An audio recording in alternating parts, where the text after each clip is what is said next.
Hello and welcome to OSapp. Once you're registered and logged in, you will see additional menu points including the three modules Principles, Cases and Free Configurator. There is an additional tutorial section and the help functionality. I'd like to get started with the Free Configurator to illustrate what OSApp actually is. OSApp shows you simplified but relevant three-dimensional models of fracture configurations, so you will see a bone with the fracture gap and the implant, the plates and the screws. On the left panel you can configure the fracture, the plate, the screws and the loading. If you're not sure about the functionalities, you can always click the help function, hover over a certain setting and read the further explanation. If you're happy with what you configured, you can press evaluate, and then biomechanical results are loaded from computer simulations. These illustrate the deformations of the plate, potential contact between the fragments, and some other parameters I will show later. You can save this configuration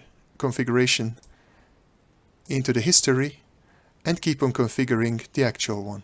For example, you can change the plate working length by placing the screws closer to the gap and press evaluate. Please note that also bad settings can be done in OSApp, so the free configurator will not guide you directly if a certain configuration is not recommended. However, it will help you to understand the consequences of your changes. For example, in this case, the strain in the implant went up due to the fact that the plate working length was made smaller.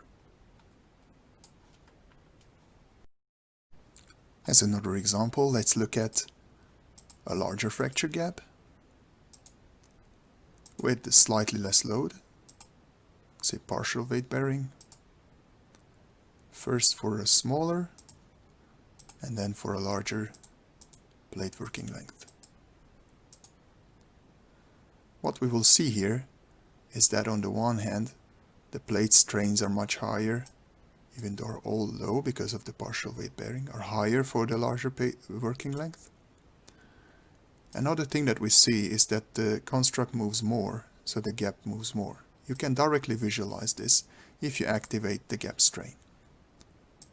What you see here is a color bar indicating the healing potential. Of course, this will not tell you if this case would heal directly. It just informs you about the potential. It's known from Professor Perrin's work that the gap motion is important for stimulating the healing callus. As you see, this construct would generate a gap strain that would have a higher potential to heal compared to this one that appears to be a bit too stiff, producing small gap motion. In summary, the Free Configurator module allows you to explore the biomechanical consequences of your choices of implants and fracture types in a free way without direct feedback. This allows you to have an unsupervised learning experience.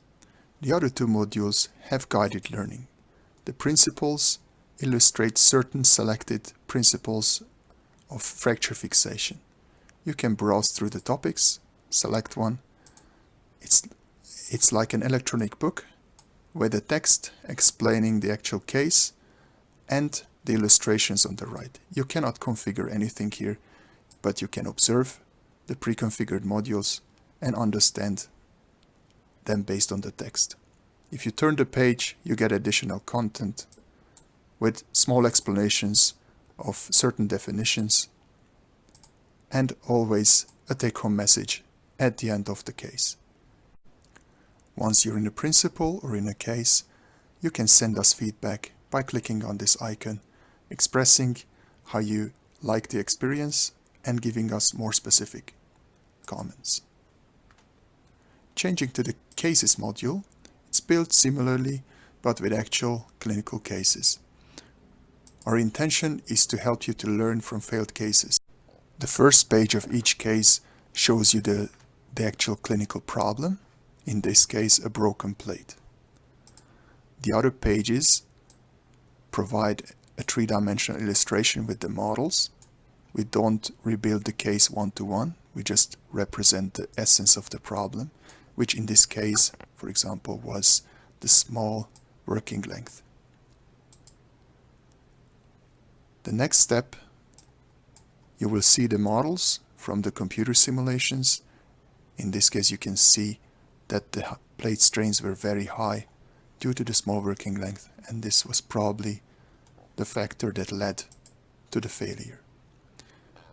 As a next step, we can fix those cases virtually.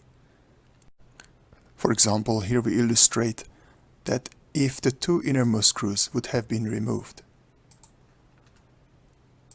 the plate stress, which was very high here, could have been reduced, alleviating the risk of fatigue failure. I hope you liked this demonstration. Please send us feedback.